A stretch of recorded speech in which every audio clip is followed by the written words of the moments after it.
Hora do quadro Na Ponta do Lápis, hoje falando sobre o preço do gás de cozinha e também da gasolina, itens importantes no nosso cotidiano, no nosso dia a dia, que tiveram variação de preço nos últimos dias.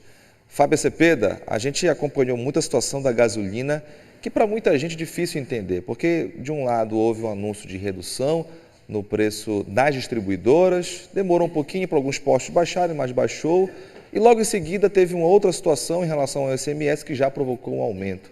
E aí fica até difícil para quem, por exemplo, utiliza muito carro a trabalho, se organizar, porque sobe, desce, é complicado. E também tem o gás de cozinha, que é importante, que também teve variação de preço nos últimos dias, né?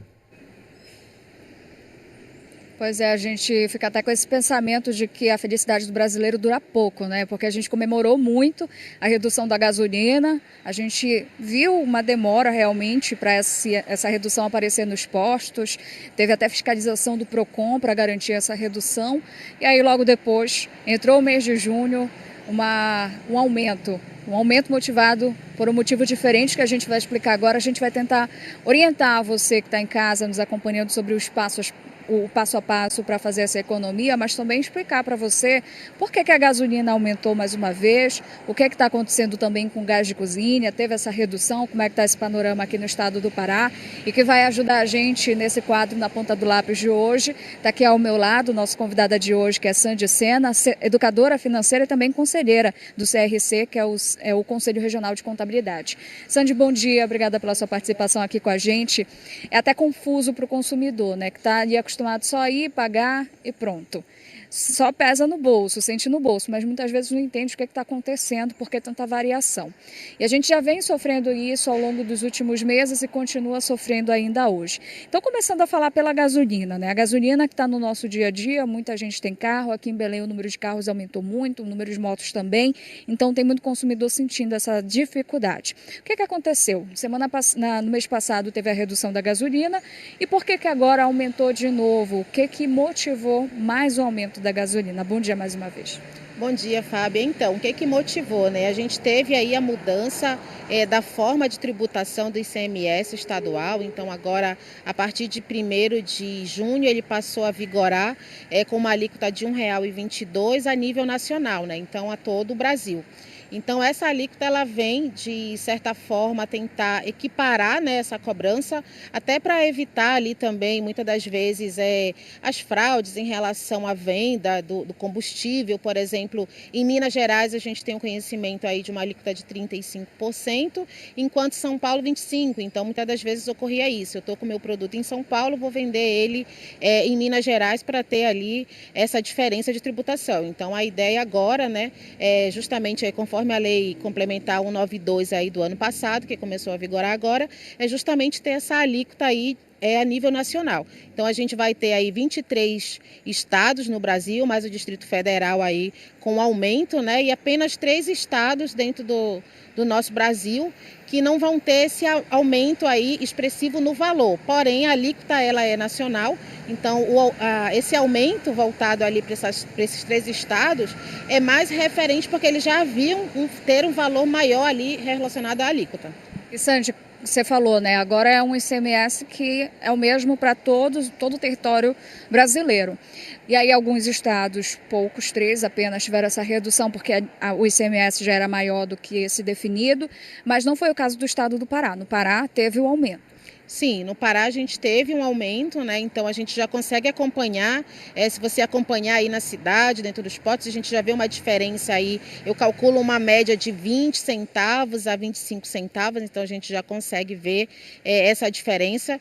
Então realmente é um momento aí de se organizar, entendeu? Fazer a administração ali financeira, analisar a parte ali do seu uso de veículo, né? Como é que você vai utilizar ele todo dia ou não. Então é um momento de realmente a gente ter essa análise desse contexto aí. Aí que a gente entra na educação financeira, que é tão importante, e é o tema justamente desse quadro, é o foco desse quadro Na Ponta do Lápis. Tem alguma forma de economizar nesse gasto mensal da gasolina? Então, Fábia, tem, né? A gente sempre fala aí da questão do o consumidor, a gente tem o poder, né? A gente tem, imagina o poder que tem. Então, quando a gente fala ali da linha do combustível, imagine você, a gente fala não é de você parar de usar o seu carro todo dia, mas procurar ver outros modos de locomoção, né? Fazer com que a gente consiga ter uma margem diminuída, um preço diminuído. Então, quanto mais você utiliza ali o seu veículo, então mais você acaba pagando mais caro. Então, as dicas assim, você pode usar outro meio de locomoção, carona amiga, o carro compartilhado, de repente uma bicicleta que ajuda aí também na questão da saúde, do meio ambiente. Então, é procurar ver outros mecanismos aí para você também tentar ter uma margem, né, fazer com que o mercado desse segmento ele possa diminuir a sua margem e a gente possa ter um preço justo. Eu vejo até gente trocando o carro pela moto, é uma opção, né? Sim, é uma opção também que a moto é um pouquinho mais econômica, né? Quando a gente traz aqui para o nosso cenário de Belém, apesar dessa troca, então a gente sabe que tem o risco aí da chuva também, né? Que chove bastante, então esse aumento aí do combustível, ele realmente vai impactar, né, todo mundo.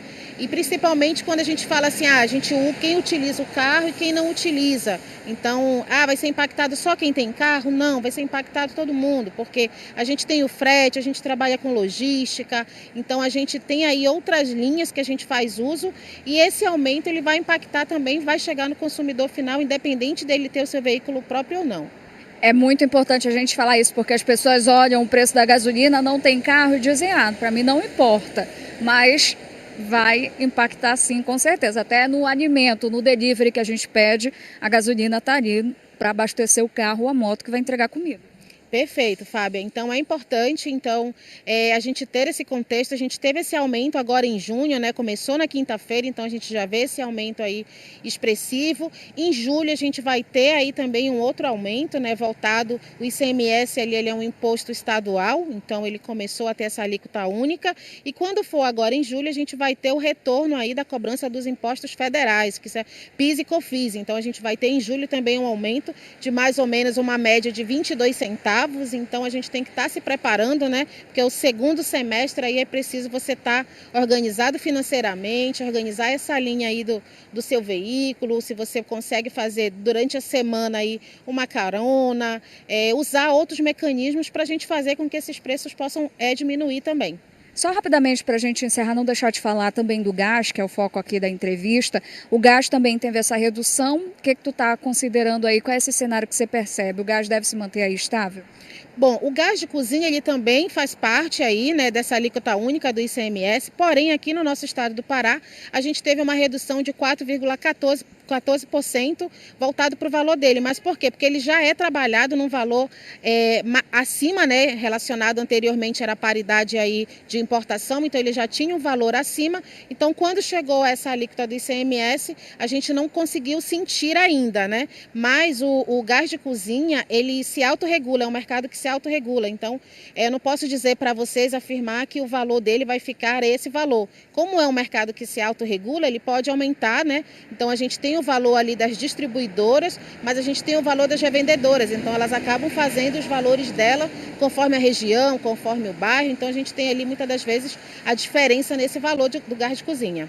Perfeito. Sandy, obrigada pela sua participação, pelos importantes esclarecimentos. Seja sempre bem-vinda aqui com a gente. Nós conversamos com Sandy Sena, que é educadora financeira, também conselheira do CRC, que é o Conselho Regional de Contabilidade, falando mais uma vez sobre aumento da gasolina, aumento do preço do combustível, trazendo também uma outra notícia em relação à redução do gás de cozinha, inclusive o gás de cozinha, segundo o Diese, a gente fez esse levantamento junto com o Diese, está sendo comercializado com uma média de R$ 109,00 aqui no estado do Pará, R$ 109,00, sendo que muita gente usa um gás de cozinha por mês, né? Uma família ali com 4 pessoas, então é um peso ainda muito forte dentro do orçamento. É difícil até economizar quando a gente fala de gás de cozinha, fala de alimento, e aí o brasileiro paraense está tentando dar um jeitinho da maneira que pode, na torcida para que esses preços se estabilizem e, se possível, reduzam o quanto antes. Márcio. Quando a gente fala em aumento no gás de cozinha e também no aumento do preço da gasolina, é algo difícil, complicado, porque o gás, aquela coisa, né? Tem como em casa você, enfim, fazer o seu almoço. A gente tem também a questão dos restaurantes, que quando tem um aumento no preço do gás, acaba repassando também para o consumidor, o preço das refeições, e a gasolina nem se fala, né? Todo mundo tem que se movimentar, tem que se transportar, e a gasolina aumentando acaba tendo reflexo na economia de modo geral. Obrigado, Fábia, pelas informações e também agradeço a sua entrevistada. Bom, 7h54, vamos saber os assuntos de hoje do nosso portal G1 Pará. Juliana Bessa.